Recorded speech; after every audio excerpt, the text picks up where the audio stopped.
Hello there. In this video we're going to be looking at sketching views of objects. So we'll be looking at models, as you can see right here, also referred to as isometric drawings. And basically what we're going to do is try and figure out what the top and the front and the side views of the model look like when we draw them out. Okay, and this is a skill that comes in handy if you ever get into any kind of design work or drafting work or architecture. So really practical stuff.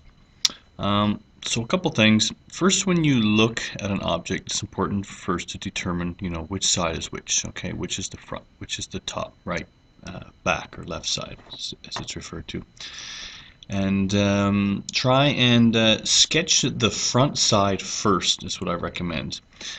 So you would sketch the front side here, and that way you can put your top view above it and your left and right sides on the respective sides, okay, of that top view.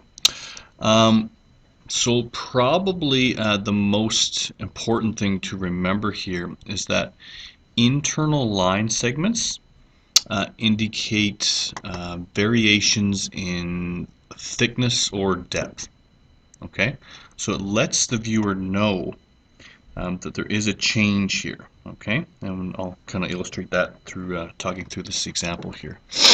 So if we were first to look at the front view, okay, so if I'm a little stick person here, I'll just draw me out. Okay, and I'm looking this way. What am I going to see? Okay, well, I'm not going to see the back or the top or the right side. All I'm going to see is the front side here. And the front side is just going to look like two cubes. Okay, now there's a reason why we don't just draw it like one cube. Okay, if I was to say this is the front view of this object, what I'm telling you is that this cube and this cube are on the same depth. Okay, but they're not. This one is deeper than this one from this guy's perspective. Okay, so I need to indicate that change in depth with a line here. Okay, this is very important for your quiz too.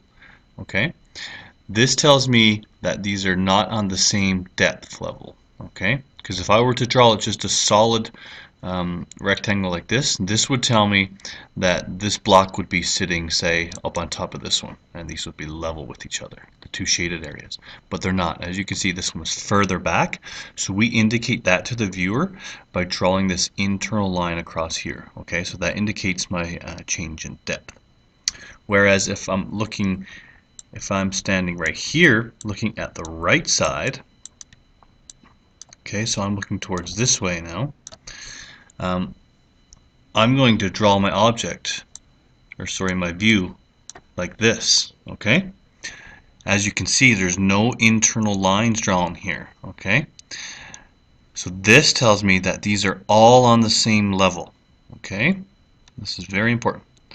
So this tells me that they're all on the same level. If this block was, back here somewhere, I would have to draw the line across here to indicate it would be on a different depth. But as you can see, these are all on the same depth here, so that's why there's no internal lines here.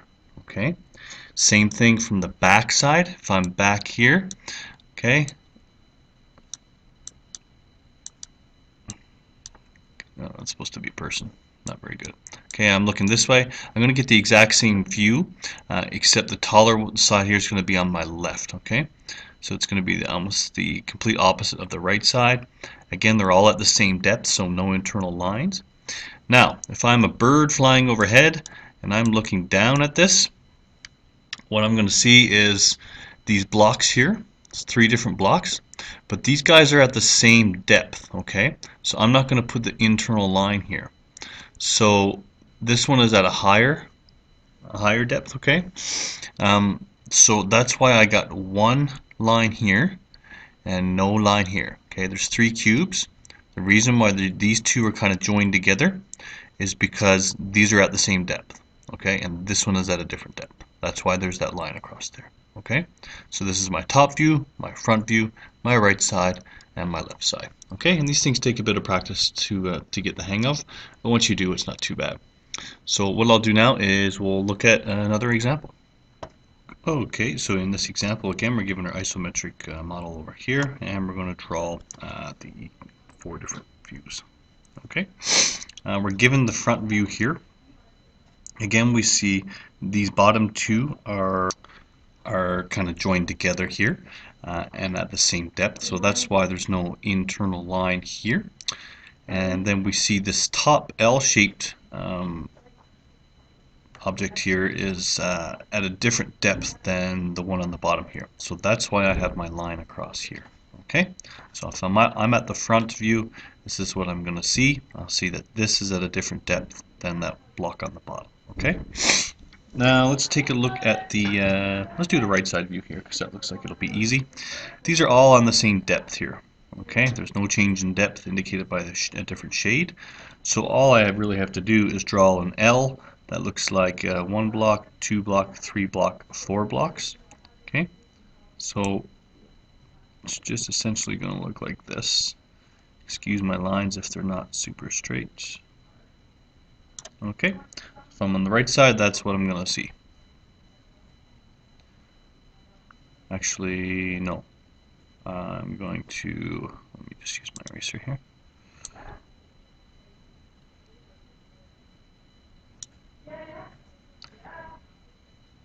This is 1 block here, 2 blocks, and I drew 3. So let's just redraw that. And there we go. So that's what it's going to look like from the side, from the right side. Left side is going to look something similar, but not the same. As you can see, there's a change in depth here at the top. Okay, so I have the same number of blocks, but this one here is at a different depth. Because from the front side, these are all the same. On the back side, this top block is going to be at a different depth. So the left side will look similar in that we're going to come across, up, over, and down like this. But we need to indicate this change in depth at the top. So what we're going to do here is draw that internal line here. So if I'm back here, I'll know that that's a different depth. Okay. Now last but not least is the top view, or the bird's eye view of the isometric drawing. So to do that, just picture yourself as a bird flying over, kind of looking down here. This side here will be on the bottom, okay?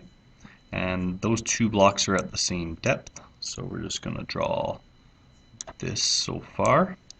And we see that these 2 blocks, we're not going to see the shaded area from the top. We're just going to see this area here, and this one, and this one, okay? These 2 are at different depths, so what we need to do is, so these 2 are at different depths, and this one is at a different depth, so they all need internal lines here. So all I have to do is join them up. Whoops, it's supposed to be right across the dots there. So the top view, that's what I'm going to see from the top. 2 blocks at different depths with a third area here, which is 2 blocks joined together because they're at the same depth. Okay, and that's what your view would look like. Okay, so again, the most important thing to remember is when to use those internal lines to indicate various changes in depth and thickness. And you should be fine. Come see me if you need any help with that. And until then, take care. Thank you.